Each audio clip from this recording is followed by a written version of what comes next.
So this sermon series called In My Feelings is one that's going to talk a little bit about emotion and how sometimes, especially now in the world we live in, I think we let emotions take the wheel of our heart sometimes too much. Sometimes emotions drive us a little too much. It's great to feel emotions. Those are awesome. God's given those to us. But it's not okay when those emotions drive every decision you make. Right? Right? Okay, we're getting there. Right? You know, emotions are not great leaders. The emotions can lead you down a path you don't want to. You can be on a great diet, have some bad emotion, and you're going to be filling your mouth with donuts in a moment. It's because you feel a little bad. I'm telling you, emotions will drive you to things that you don't want to be driven to. And so I want to make sure that we can feel emotions, but we're not controlled by emotions. So that's why we're going to be talking about In My Feelings. And I want to read this scripture. You can turn there. We'll get there in just a second. It's Joshua chapter 1. While you're turning there, I was reminded of a time when I grew up on I grew up on a farm, and so don't let the city slicker fool you. I can throw down, okay? I can throw down. And so I remember one time we called the vet out. We had pigs on our farm, and one of the pigs was acting all weird. It wasn't eating when it was supposed to be eating, and wasn't sleeping when it was supposed to be sleeping. And I remember the vet talking about there's this disease that was going around that was it wasn't like a stomach disease or anything like that. It was like a brain disease. The pig was getting all this weird firing from all our neurons and all this kind of stuff. The vet was very specific, and we were like, well, just what's going to fix it? And he said, well, you can let her be by herself, and she's going to get sicker and sicker, or you can give this shot. So we gave her a shot, and everything was fine, and the pig was great. How great is that? It's awesome. The pig made it. Until we got hungry for bacon, then sad. Just kidding. And so, but not really, we had bacon. And so, but what I was reminded of is this disease made this pig act abnormally. And I was thinking about how emotions are really, they can make you act abnormally sometimes. You don't do the things that you normally do. People will come to you and say, what is wrong? And emotion sometimes can be this terrible delivery system of some really bad things in our life if we're not careful to control some of those things that we're feeling. Our feelings aren't boss. And so many times we've got to remind ourselves of that thing, that our feelings aren't boss. And just because I feel something doesn't mean that it's right. Just because I feel something doesn't mean that it's okay to do. And as I was thinking about this, I was thinking we're going to spend the next couple of weeks talking about this. One of the things that I feel like makes us really get into our feelings a lot is this word called comparison. Comparison, a lot of times, can get you real sick. And so I want to talk about this morning coughing up comparison. Joshua chapter 1, verse 1 says this: after the death of Moses, the Lord's servant, the Lord spoke to Joshua, son of Nun, Moses' assistant. He said, Moses, my servant, is dead. Therefore, the time has come for you to lead these people, the Israelites, across the Jordan River into the land I'm giving them. I promise you whatever I promised Moses. Wherever you set foot, you will be on land I have given you. How great is that? Wherever you set foot, you'll be on land that I've given you, from the Negev wilderness into the south of Lebanon mountains, in the north from the Euphrates River, in the east to the Mediterranean Sea, in the west, including all the land of the Hittites. No one will be able to stand against you as long as you live, for I will be with you as I was with Moses. I will not fail you or abandon you. How great is that? You came to church on a good Sunday. Some of you that feel feel a little discouraged. Some of you might be a little quiet sitting in the back thinking that I'm just going to talk about a little something that's not going to get into your kitchen. And I'm telling you that we're going to talk about something that should lift your spirits and should have you thinking a little bit differently about some of the things that you're living right now. Some of you have been so discouraged for so long that you think that's the way you should live your whole life. And I want to let you know that God has courage for you and God has strength for you. And you didn't come to church just to warm up a seat. And you didn't come here this morning just to get up and do a nice Christian thing. You came because I'm believing God's going to change your life, make you the leader that you've always supposed to be. And some of you are hiding because you don't know that God has courage and strength for you. Some of you are playing it safe because you have forgotten that God has called you to be a leader in the kingdom. When you decided to follow Jesus, you decided to follow a cause. When you decided to follow Jesus, you became part of a movement, not part of something that was a bunker mentality where you just sit in church and you let everybody come against you and maybe we'll make it to heaven one day. That is not how God has called our church to live. God has called you to stand up, to be strong and courageous. And I don't care if you felt like I have been beaten down by life. God is behind you. God is in front of you. God is around you. And we have the God of the universe that is behind us. And we should stand tall, not sit down. We should stand tall and know that wherever we set our foot, God is coming with us. Wherever we set our foot, God's coming with us. Be strong and courageous, Joshua. Verse 8 says, study this book of instruction continually. Meditate on it day and night, so that you will be sure to obey everything written in it. Only then will you prosper and succeed in all you do. This is my command. Do you understand that God commands us to be this? He's not just talking to Joshua. He's talking to us. And so if you're playing it safe and you're playing small, and you're sitting down and hoping you can just make some bills and make sure that and get a nice little house and be okay with your little life, I want to let you know that's not the command that God has given you. He said, this is my command, be strong and courageous. Do not be afraid or discouraged, for the Lord your God is with you wherever you go. When you call yourself a follower of Jesus, things change in this world because of where you go and where you don't go. And so it's so important that we understand who we are. And I wonder if Joshua was having a problem with this because God continually kept saying, be strong and courageous. God was not repeating himself because he didn't know what he was saying. God was repeating himself for a purpose. When God repeats himself, it's on purpose. It's not because he's old and forgot what he said. When God repeats himself, it's not because he forgot it, it's because we forgot it. And so God is continuing, be strong and courageous, Joshua. Be strong and courageous. And I kept thinking, why is Joshua having to keep this lesson? I mean, I get it. I know why I have to keep getting lessons learned to me. I get why God has to continually keep saying things to me. But Joshua, why? Why do you have to keep hearing, be strong and courageous? And I'm thinking maybe it could be because of the leader that he was following. And he was comparing himself to the person that went before him. And how hard would that be to follow Moses, right? I mean, for 6 of you, you understand how hard that would be. The rest of you feel real good about yourselves right now. Y'all feeling yourselves. You're like, oh, that's easy. I'm way better than Moses. Anyway, when you look at this and Joshua's looking at Moses, and I'm wondering if he's replaying in his mind the Red Sea. I'm wondering if he's replaying in his mind, they're backed up, they got nowhere to go. The Egyptian army is bearing down on him. It is over. There's nowhere. This is done. And all of a sudden, Moses, with that beautiful beard, well, Charlton Heston, if you remember, it was beautiful. It was sweet. It was down here. It was multicolored. It looked like ZZ Top. It was awesome. And so he's out there with that beard and that staff, and he just sticks, and then God just, what if you were a part of that?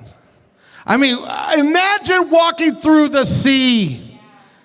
Imagine walking through the sea. I mean, you got to be thinking, Moses, you're one bad man.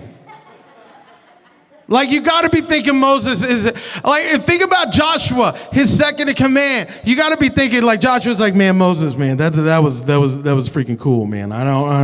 That was awesome. But then also he's got to be thinking about the time that he stared down Pharaoh, the most powerful man on the planet, and he's in a stare down with him, and Pharaoh's got the biggest army in the world, and Moses has nobody. Moses has nothing. But he says, you gotta let these people go, because these people are God's people. They're not your people, they're God's people, and you've got to let them go. And he's like, well, I'm not gonna let them go. Okay, fine, see what happens.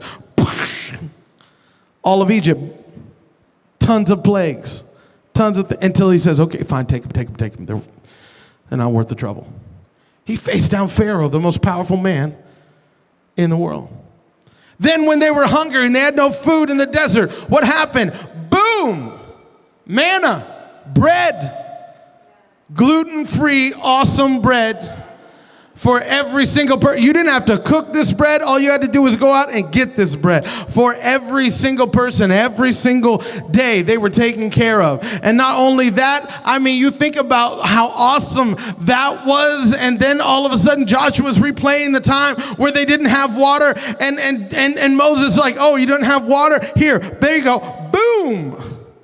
That was me hitting the rock. Boom! Shoosh! Lots of water comes out. That's awesome. See, you're all acting like that's normal. I don't know why is that normal for you guys to walk out and hit rocks and water comes out? Because if that's normal for you, first of all, that's weird. And second of all, I want to see the rock that you're hitting that's making it feel like, because you're all sitting here thinking that that's normal. That's not normal. That's awesome. That goes on the front page of the National Enquirer and said, this guy hits rocks and water comes out. This is different. This is a leader that every time they came into something that seemed impossible, they walked right through it. And man, is that hard to follow. Now Joshua is the next guy in line. Good luck, Josh.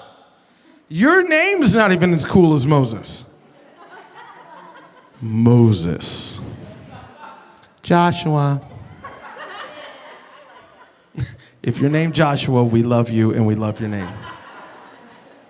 But if you got a name Moses, you got to come with a little swag when you have Moses as your name.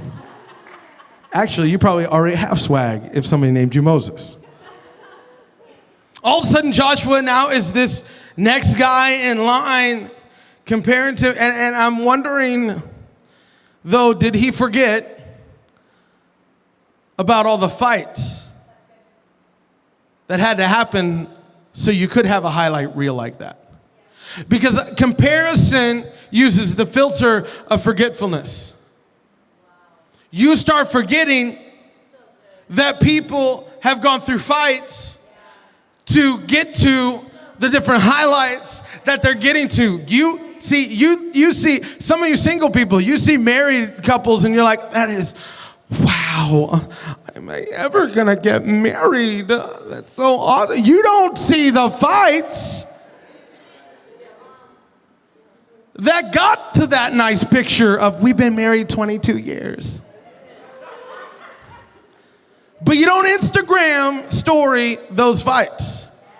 You don't Instagram the hard times where you prayed and you were like, man, God, you got to make this work out. We're not going to break up, but this is hard right now, and we're going to make it work. And I'm on one side, she's on the other, but we're going to make it work together. See, people don't see those fights. They just see the highlight of, oh, they've been married 35 years. Well, it takes some time. See, Joshua, I wonder if he forgot that when Moses was out there in the wilderness, that the people that he was leading kept telling him, you're terrible. You're the worst person ever. You brought us out here to die. We can't eat. And then when they gave him food, they're like, we don't like that. Give us some meat. And then when they got the meat, they were like, we're thirsty. Give us some water. Then he got the water. Then they're like, yeah, we're stupid. We still got to be out here for 40 years. What are you doing, Moses? Nobody talks about that. All they're talking about is the Red Sea. All they're talking about is the winds. But you got to understand that there was something that happened that got to the wind. There were fights that happened that got to the wind. Stop using the filter of forgetfulness when you start comparing other people to you, and you start looking at your life and how things happen in you, and man, it must be nice that they've got this and they've got that. There's fights that happen with all of that stuff. There are battles that you've got to win that happen with all of that stuff. You start looking at, you can look at my Instagram too. Here's a picture of my son. Yeah, he's beautiful. That's nice. That is not what happened before that picture.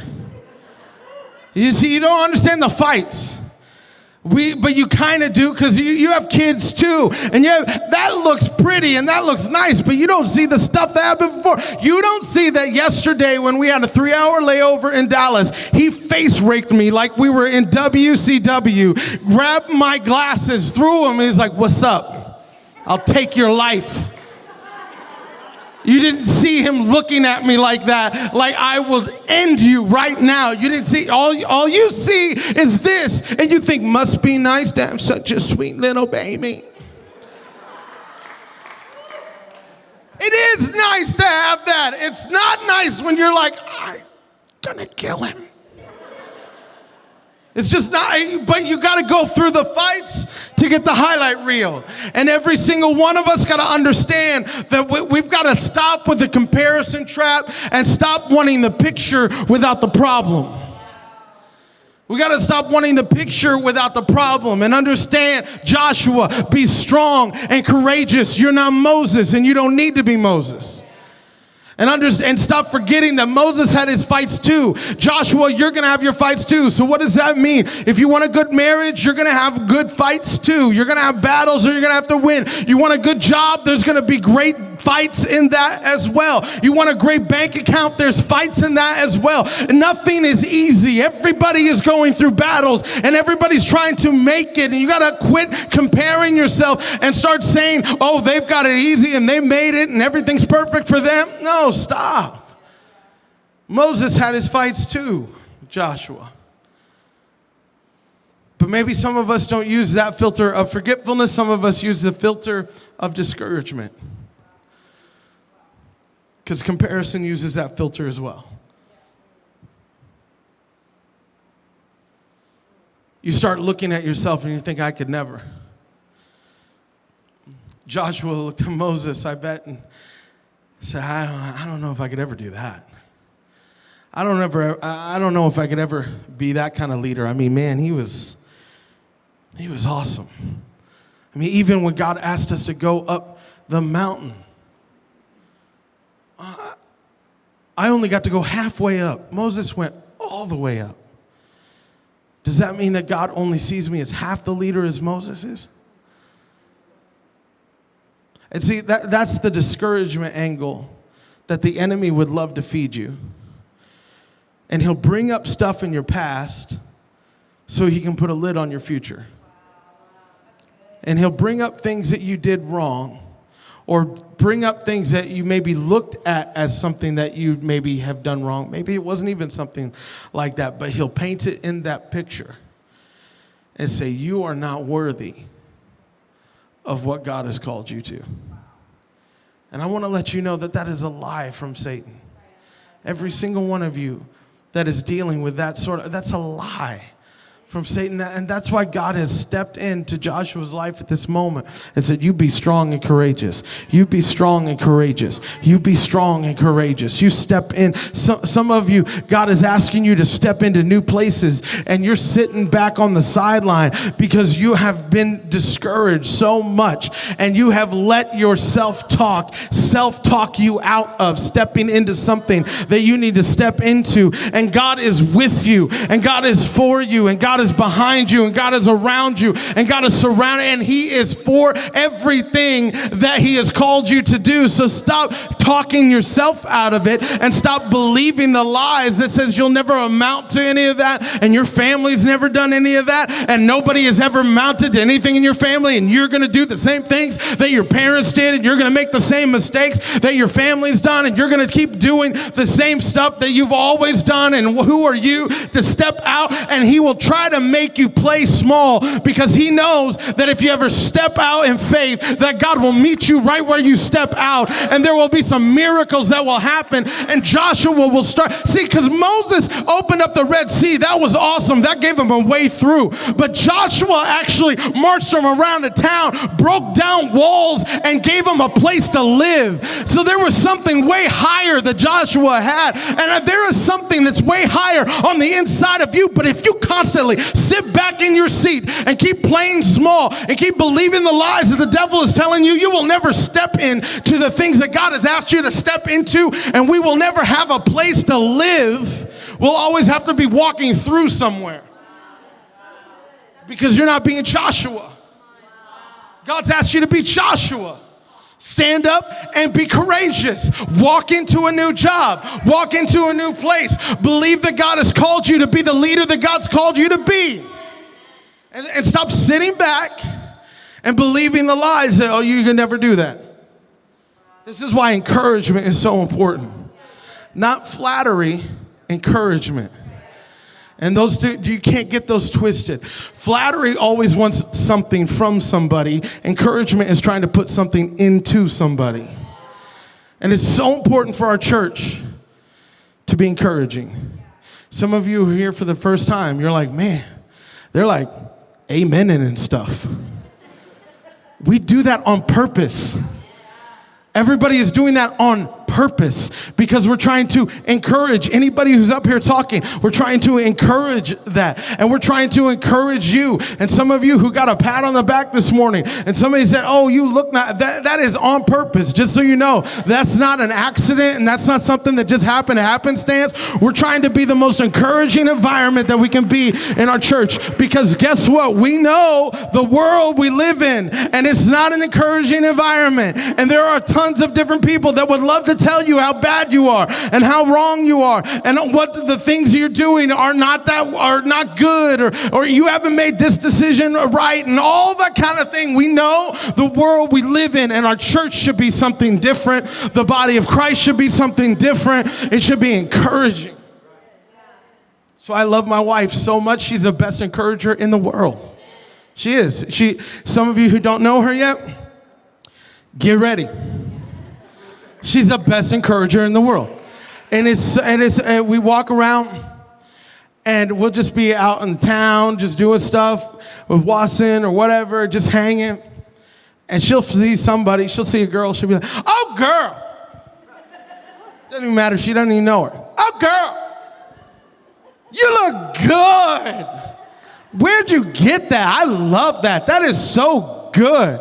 And I feel so awkward because I'm right with her, because I'm trying to be encouraging too. So I'm just like, yeah, you're hot. I mean, I don't know. You know, that fits so good. You know, but my wife, man, she just start up a conversation. She'll just, oh, you're doing, we were in Dallas Airport yesterday, and I'm just trying to take care of Watson just so he doesn't explode, because he hadn't taken a good nap. And you know, parents of babies know that naps are the gold. And when they got good naps, they can act halfway sane. But when they don't have good naps, the devil comes out. And so I'm just, you know, he's simmering right now, and I'm just trying to keep him away from all human contact until it's positive, until we get them on the airplane. Jess, not that way. She's walking around the airport. Just walking around. She sees somebody.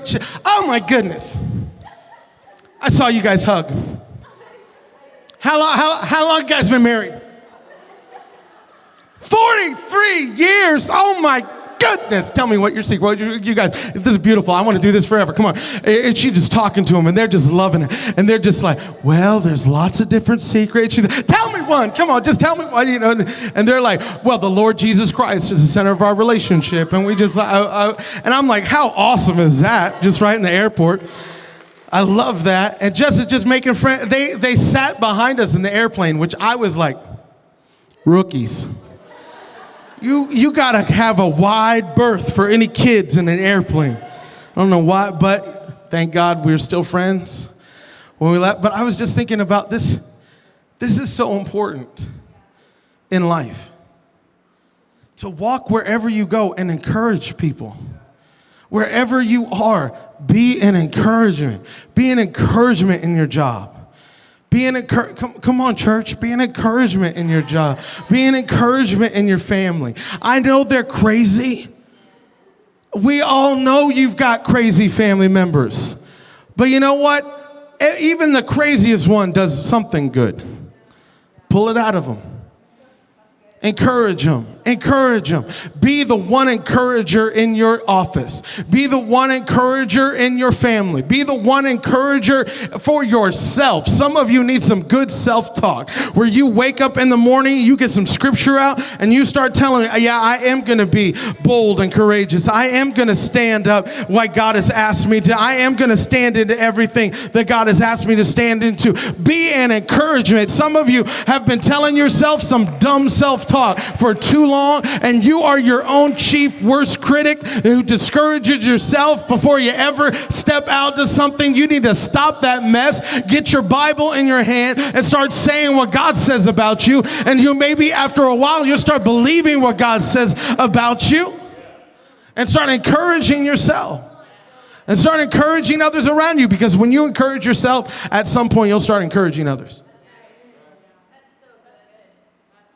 First Joshua chapter 1 verse 5 says, no one will be able to stand against you as long as you live. For I will be with you as I was with Moses. I will be with you as I was with Moses. I will not fail you or abandon you. Notice that God said, I don't want you to be Moses. I'm going to be with you as I was with Moses. God's not asking you to be anybody you're not. He's asking you to be the best version of yourself. God's not asking you to try to compare yourself to any. So many of us think that we need this thing or that thing, and we see something and we're like, oh, and now don't misinterpret what I'm saying, because there are some things that you can be inspired by.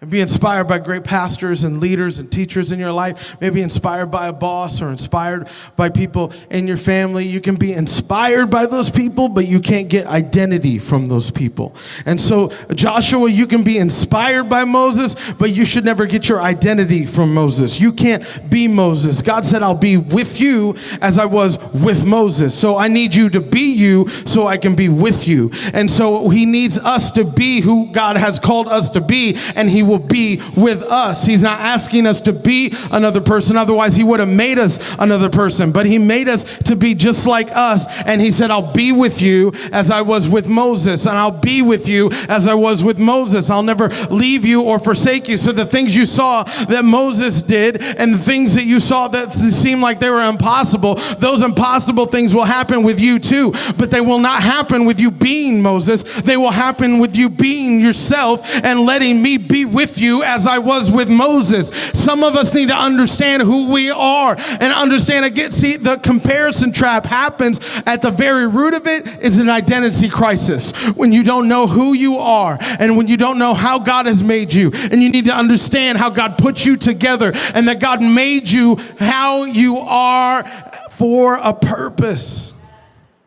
He wants you to stand up in that and know who you are. Stop comparing yourself to everybody else. Stop comparing yourself to everybody else's bank account. Stop comparing yourself to everybody else's success. Stop comparing yourself to everybody else's family. Stop comparing yourself to everybody else's job, everybody else's house, everybody else's car, everybody else's dress, everybody else's looks, everybody else's personality. Stop comparing yourself to all of those people, because God didn't make you to be them. He made you to be you. And so you've got to stay in your identity and stay in your lane. And God says, I'll be with you. I'll be with you. So be bold and courageous. And stop comparing yourself. It could be easy, Joshua, to lose yourself in who you're not, and to see all the things that Moses did, and to say, oh, I'm just not this, and I'm just not this, and I'm just not this. And God is saying, I am going to be with you, Joshua. I just need you to be you. Because God has called us. He's not comparing us. He's brought us into this place to be us. And then when we're us as individuals, here's the strength of it. When we start becoming who God has always created us to be, we come together as a church, as a body, as a tribe, as all individuals, but we all come collectively together in unity, not uniformity, not all looking the same, but in unity, all different but equal, all different but God's with us the same, all different but God's using us in different places and different people and different ways. God is using each, and in the comparison trap, tries to make everybody else the same. I'm telling you, you see, it is weird if you saw a body that had only feet on it. That's weird. Come on, church, that's weird. Some of you are freaking me out right now because you're like, oh, that's cool. No, that's weird. If I had feet for eyes, I had feet for ears, had feet for hands. The body doesn't work like that. So quit trying to look at other people and saying, I want to be like that. Or I just got to be like that. Or why am I not like? And it'll be better when I'm like. And I'll have more joy when I can act like. And I'll have more peace when I can actually be. No. God's called you to be an eye. Be an eye. God's called you to be an ear. Be an ear. Be strong and courageous, Joshua. Stand up and be the leader that I've called you to be. I will be with you like I was with Moses. And I'm praying for our church this morning that you see yourself the way God has seen you, the way God has created you.